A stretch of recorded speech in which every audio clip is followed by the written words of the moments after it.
Hello audience, I hope you're keeping well and welcome to a video on the basics of the rules for Locus Fleet Commander. Today will be a quick overview of the core rule sets for those who would rather watch a video about it rather than have to scroll through and read the book. However, should you wish, a PDF of the core rule sets for Locus Fleet Commander will be available for download for free. There'll be a variety of places you can download it, but there'll be a download link for it in the description of this video. And I would recommend it as it's very useful and has all the ship statistics. Though with me being me, I am prone to error, and so if you see any weird grammatical mistakes or writing errors in the PDF document, be sure to tell me about it on my Discord server, which the link to that will also be in the description. So to begin, we should take a look at the sort of things you'll need. Now of course you're going to need the models, and there's the best way to get those is off of my Patreon or off of my Coffee. You can subscribe, the different tiers will give you the lot of them for free, as well as a bunch of other extra goodies. But if you just want that one individual model file, then you can just buy the individual STL files for that model. Other things you'll need include a measuring tape with centimeters on it. Yes, we are using metric. I was originally going to use imperial systems such as inches,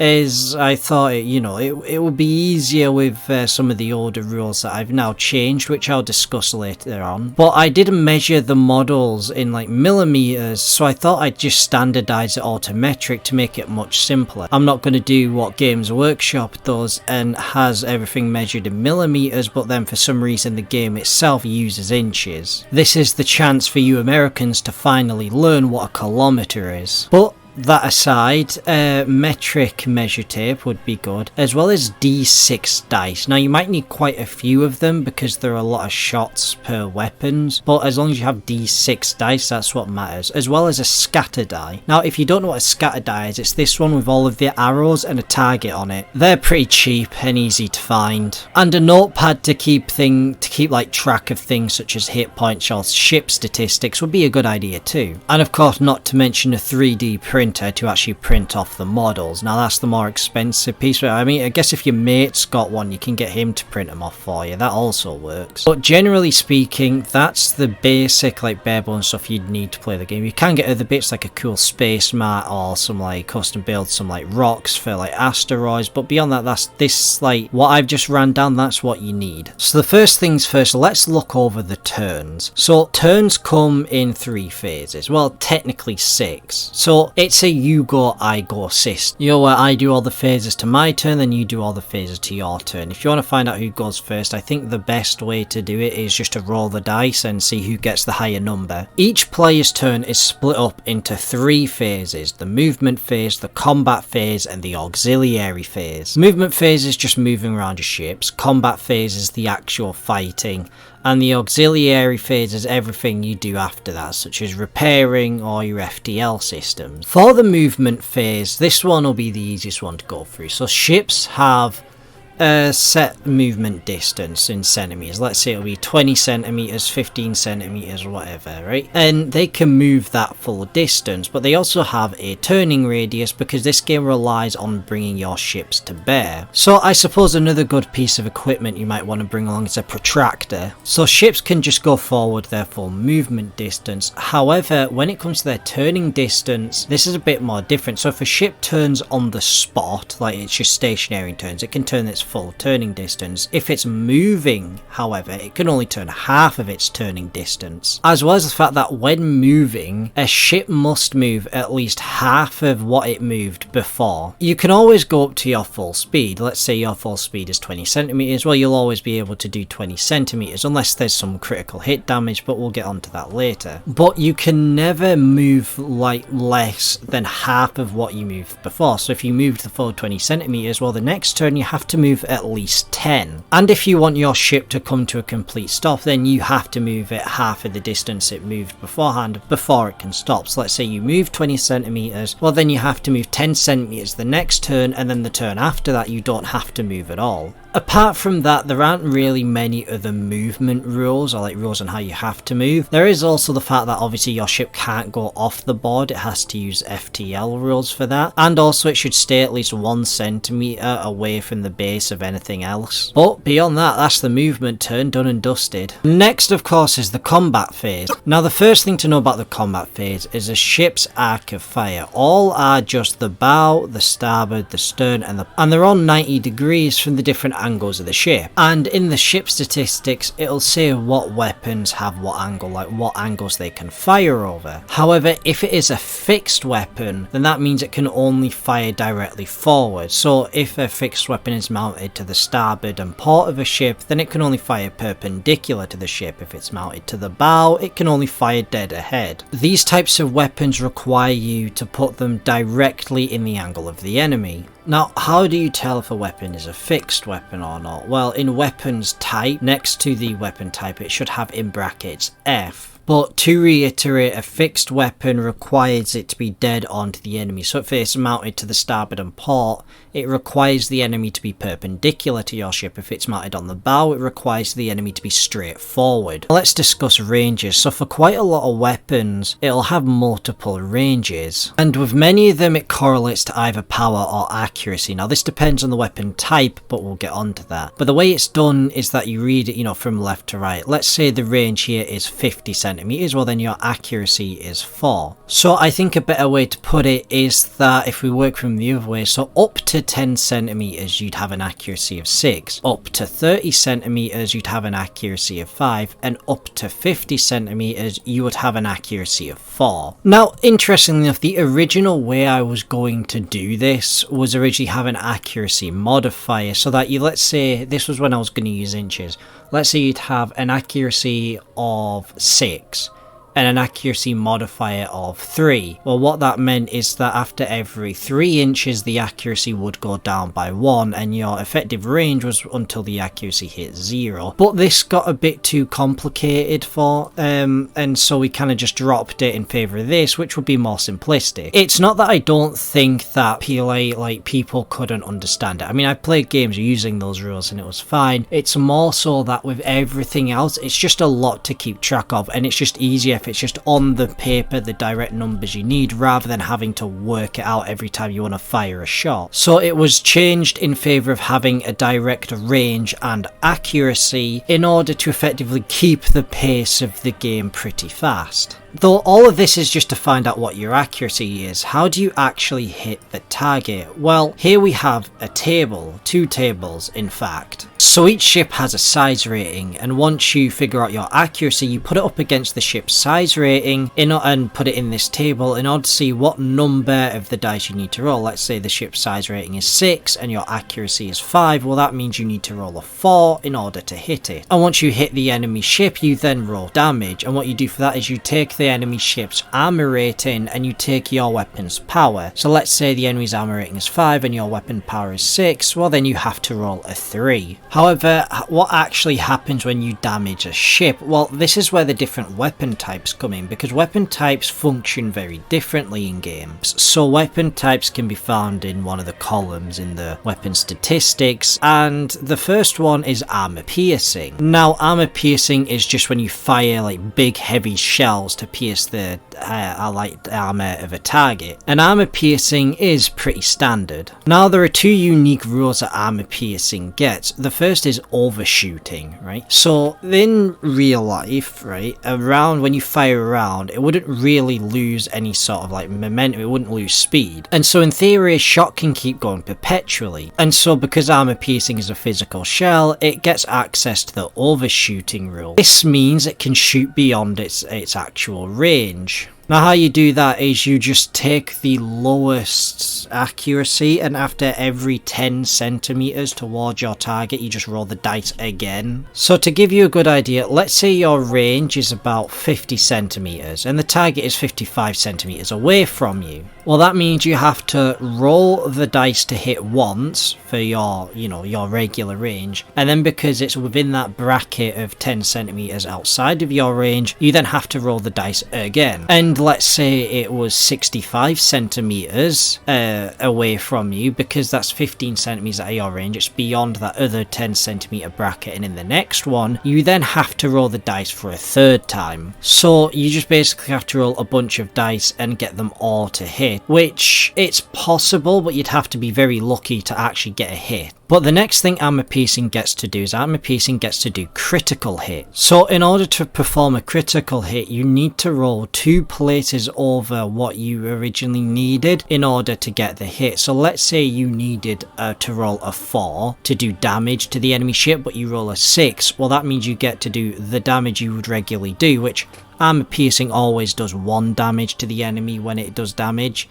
And on top of that, you do critical hit damage, which means that, you know, you needed to roll a 4 and you rolled a 6, or let's say you needed to roll a 3 and you rolled a 5, well, you do your critical hit damage. And here's the critical hits table. What you'll notice is that you get, so now you can just read what each of the critical hits do in the book, but I would say there are markers for each of the critical hits that you should put next to the ship that's been critically hit's base in order to show what damage it's taken. The only one you don't need to put a marker on for is number 3, the hull breach, because that's just a tear open in the hull that damages a bunch of hit points. Now, I know I said that you'd only need D6, and for the hit point damage it says D3. But in order to do like that, just roll a d6 and then half whatever number is on the thing. And if it's a decimal, just round up. The next weapon type is energy powered weapons. So these don't change in accuracy over distance. In fact, they change in power over distance. So it makes it easier to hit targets but harder to do damage. But they do have another trick up their sleeve. And that is the fact that the amount of damage they do correlates with how much you've rolled on the dice. So it's how much extra you've rolled on the dice compared to how much you need is how many extra points of damage you add on. So let's say you needed to roll a 3 to damage, and if you rolled a 3 you would only do 1 damage, but if you roll a 4 you do 2 damage, if you roll a 5 you do 3 damage, that sort of thing. So energy powered weapons can be very devastating, especially at close ranges, and they are more of a close range kind of weapon. And that covers energy weapons.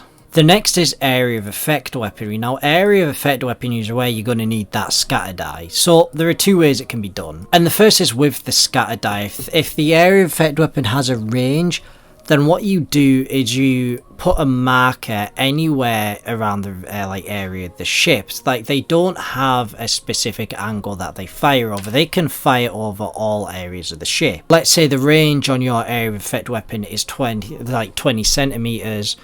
Then, well, it's like his ship's got this 20 centimeter bubble where you can place this like hit marker, which is like this little targeting reticle that you can just place anywhere around your ship during its like firing turn in order to attack any enemy ships. But this is where the scatter die comes into play, because when you place these markers down, you then have to roll the scatter die with 1d6 in order to find out where it lands. So this is like a random fire weaponry, and when you place the marker, there will be in the ship statistic, like the weapon statistics, where it says A or E, there'll be a little bracket with a number, and that's the sort of like area of damage, the area of effect. Like, let's say it's 2, then any ships within 2 centimeters of that marker take damage. However, if the range is 0, then you don't roll the scatter die, because what that means is that the explosion, like the epicenter of the explosion, happens from like whatever the model is. So let's say it's a mine, it's an area of effect, but its range is 0 because it's the mine itself exploding. There you don't need to use the scatter die in order to figure out where that's going to be, because it's just where the model is. And the last type of weaponry is high explosive. These are just weapons that just do explosive damage, and that means that they will always do damage when they hit. And it'll be in brackets next to the weapon type to say how much damage it is. So let's say it's in brackets, it does 1. Well, if it hits, then it always just does 1 damage. You can still do the damage roll to see how, if you do 1 extra point of damage, but the point is it will always do 1 point of damage because it's explosive weaponry. I suppose the next type of weaponry we can go to is guided munitions, and these are like missiles, for example, and you can manually control where these go. They play just like fighters, but once they touch the base of an enemy ship, they can be detonated. I mean, you can detonate them whenever you want, really, but they have to be carried in a launcher. You shoot them out during the auxiliary phase, and then you can manually control them. In the ship statistics, like the weapon options, there will be rules for them and the distance they can move, and how much damage they do to enemy ships. But they don't count as their own weapon type because they have their own weapon type, so a standard missile will usually be armor piercing. There is also ramming. Now, in order to ram a ship, it has to be directly ahead of you and at least more than half of your movement distance ahead of you, but not more than your full movement distance, at which you can just move the model up towards it to ram it. Now, both models will do damage to each other, however, and the way you do damage is it's an automatic hit, so you don't have to worry about hitting. Much like area of effect weaponry, it automatically hits. You don't have to worry about the accuracy table, only the damage table. And in order to figure out how much damage it does, you take the ship's size rating and use it as its power. So let's say you have a ship with size rating of 5 and you ram a ship with an armor rating of 4. Well, then you have to roll a 3 to do damage, but you get to roll 4 dice, which means you can do a maximum of 4 damage. But the enemy also gets to roll dice back, but the enemy only gets to roll half as many dice. They get to roll 2. And they do the same. It's their size rating against your armor rating. There is also point defense. So if at any point during the movement phase, let's say a fighter moves through your point defense system, you get to roll to hit it. Now, point defense can only be used on marker units such as fighters or missiles, and bear this in mind that because of the fact that it's not really done during the combat phase, it's done during like your enemy's movement phases when you can use your point defense, right? It's done every time they move a marker through like the particular point defense. I'm butchering trying to explain this. Okay, so point defense is always a specific range around your ship. There's a little box for it. It's got a range, let's say on the spear class, it's got a range of 4. Well, that means anything that moves within 4 centimeters of this thing's base will then like be targeted by its point defense. And remember, this is done during your enemy's movement phase, right? Anything that moves within its base takes that hit. Now, the point defense rating is just its weapon power that you put up against the fighter's armor in order to, you know, see how much damage it does. Now, I will bear in mind that this does not correlate with like actual ship armor. These fighters are not as strong as ships. They are like on a separate sort of plane. God, I'm butchering explaining this as well.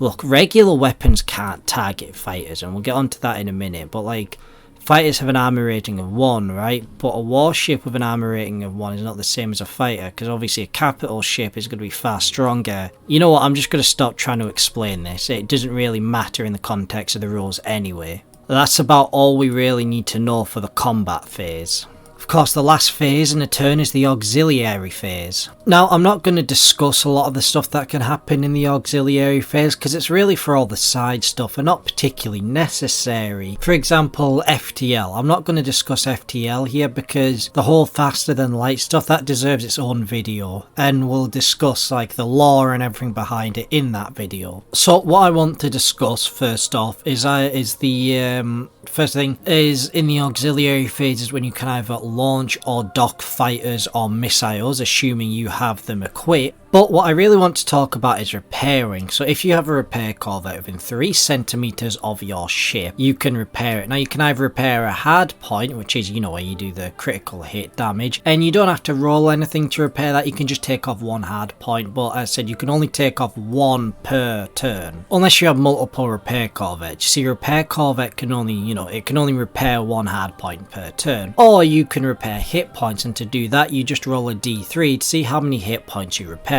Now, repair corvettes are always unarmed ships, and so attacking them is pretty much like attacking medics. But this is the galaxy of Raxis. How can you have a Geneva Convention if there is no Geneva, I suppose? After that are just the advanced rules, which are other rules you can tack on. So there's the flagship rule, so your flagship can give particular perks to your fleet, and it does depend on the faction, so each faction gets unique flagship rules. However, there are 3 set ones that all factions can have. But then there are fighter rules, and I'm going to have to make another video discussing fighter rules. They're not very fleshed out in the game, and I do want to expand on fighter rules, and in a later expansion I may do that. Although mind you, I do have another game in the works called Locus Fleet Commander, should you be interested in solely the fighter combat. Now, fighters means a lot of things. It doesn't just mean, you know, fighters. I use it to just refer to all sorts of marker units. The first thing to note is that fighters can't be targeted by regular sort of fires. Ships can't target them. The only way to destroy them is by catching them in area of effect weapons, which will, you know, automatically hit them, or damaging them with point defense. Flat corvettes are a very good and effective way to counteract fighters. They're also pretty decent against smaller capital ships, but they're exceptionally good against fighters. Every time I've used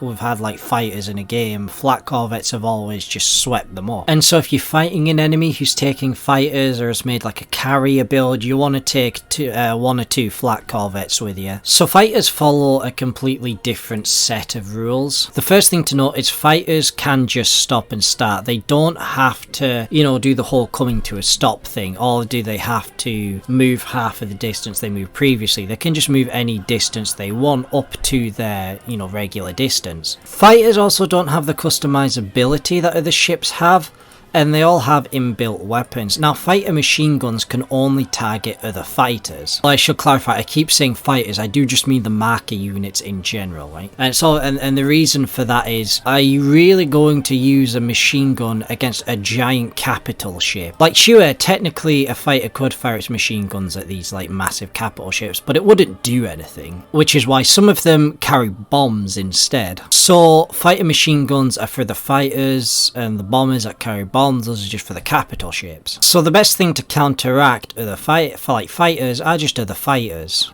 The last set of advanced rules that I want to cover are the ship squadron rules. So squadrons can be up to 3 vessels of the same class, and they can also take up to 3 escort ships, and this is just either corvettes or frigates. Now, all ships in a squadron must be within 6 centimeters of each other, and that can obviously be in a chain. Now, there are a couple benefits of squadrons. First off, they all share point defense. So let's say there are 4, like, how do you put this?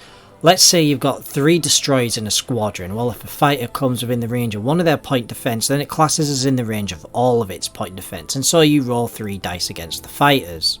Something I should also mention about fighters before I carry on is that their hit points are more so their like number of fighters in the squadron. So take it that every fighter has 1 hit point, and every time it loses a hit point, it loses a fighter in the squadron, and that means that it also loses 1 like shot, and 1 number of shots that it has.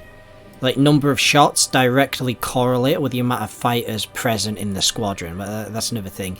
Anyway, back onto proper squadrons. So apart from point defense being shared, their ranges are also shared. So let's say you've got a squadron and then they're targeting an enemy ship.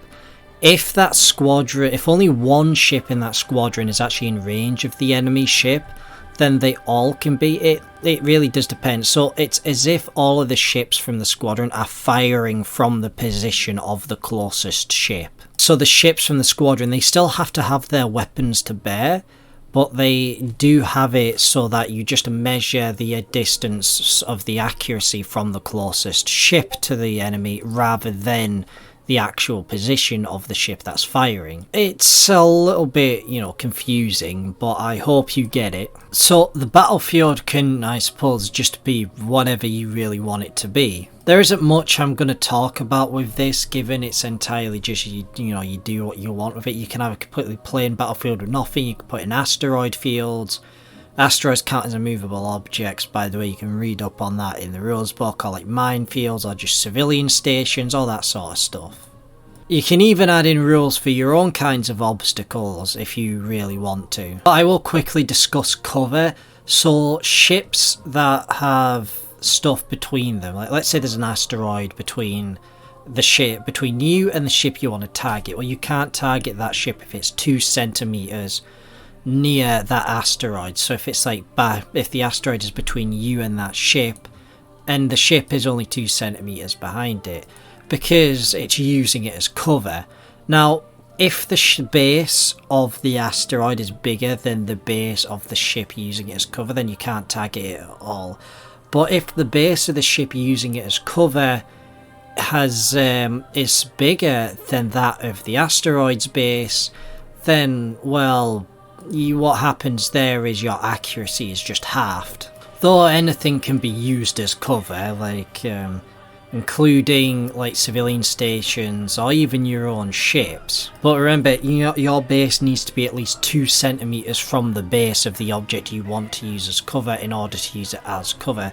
The reason for this is space is 3D, so ships can be high, ships can be low, and they can maneuver to see things behind cover, so you need to be close to it in order to use it. After this, the next thing to discuss is shipbuilding, but I'm not going to discuss it because, well, I'll do a video going on that deeper into the whole how to build ships, how to customize them. I will say though, every weapon slot does have to have something in it, except from single weapon slots. Ships with single weapon slots, those can be left blank, but any other kind of weapon slot does have to have something in it. But beyond some of the little tidbits you can read in the rules book, that's all of the basic rules down.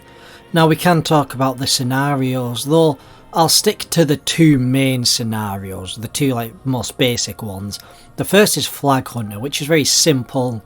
You just have to destroy the enemy flagship. Whoever destroys their opponent's flagship first wins. The other one is Domination, where it's the first person to get 10 points wins. Now how do you win these victory points? Well, there'll be 3 objective markers equally spaced out around the map, and you have to be within 5 centimeters of the victory point in order to capture it. However, if an enemy is also within 5 centimeters of the victory point, then it's considered contested and neither of you get any victory points from it. So capturing a victory point, capturing an objective gets you 2 victory points, but destroying an enemy ship gets you 1 victory point. The map can be set up in any way, like a Flag Hunter, the map can be set up anyway. With Domination, I would suggest setting up sort of like hazards, like an asteroid field or a minefield or civilian ships around the objective markers in order to make them more difficult to capture. So I suppose that's it. I suppose that's all of the basic rules for Locus Fleet Commander done. I'll have other videos going deeper into the rules of it. If you're confused about anything, then please do address the rules book. And if you're still confused after that, then be sure to come and ask me on the Discord server. Oh, be sure to subscribe to my Patreon or my Ko-fi. I sell quite a few websites. If you enjoy my content, consider subscribing. If you would like to, play the game, then please subscribe to the Patreon. Ko-fi is where you can get all of the models from. And generally, have a good day, and all the links will be in the description.